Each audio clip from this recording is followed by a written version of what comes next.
we have, nice, how many cups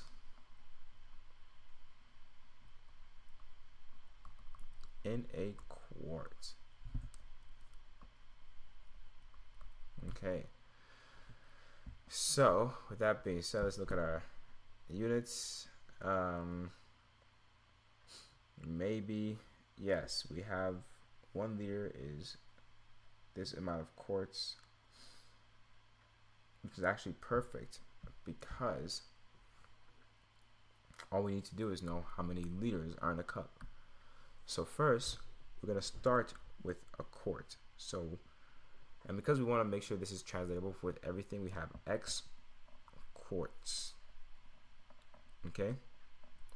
And then we want to get that over to liters because there is, for every liter, there is 1.057 quarts according to this conversion sheet.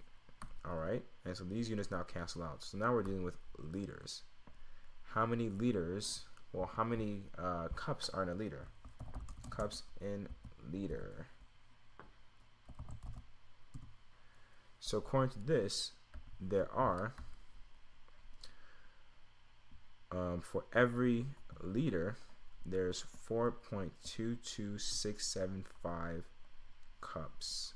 So now we've canceled the liters and we're left with cups. So based on this, we have it's going to be X divided by 1.057 times 4.22675. And around, we can round it up because what we get actually is there's approximately 4x cups.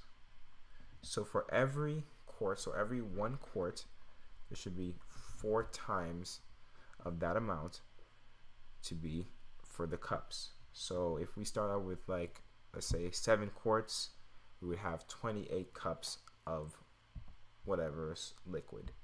So let's see how we did. A fluid quart, there's 2 different measurements in the US and the UK. It looks like we're using, oh, and there's dry and fluid. So 4 cups we definitely got for the fluid, and then there's all these different conversions of dry, and then the UK, 1 quart UK is 4 cups UK. So usually it's just a 1-to-4 ratio typically. The key thing here, though, to understand is that, well, based on where you're residing and everything else, is that you want to make sure that whatever conversion sheet you're using is the one typically provided to you by your teacher, because, or in your textbook, because as you can see here, there's definitely different types, like even considering like whether it's dry versus whether you actually have fluid. These are all the things to consider, and because of that, you want to make sure that whatever you're trying to convert to, you're referring it from your textbook, because then you'll see that you don't want to have situations where you're using this conversion here, because what if you're working with liquids, and vice versa, if you're working with solids, you don't want to be using this here when you would actually be using the dry version. But this is really good. This is correct. And with that, that is it for question 20. And that is all we have for today. I just want to thank you again for joining me this stream. Just remember, if you want to elaborate more on any of the questions we covered today, or you want to just have some extra help with tutoring, definitely check out the links in the description below. With that, have a great rest of your night, and once again, thanks for joining me.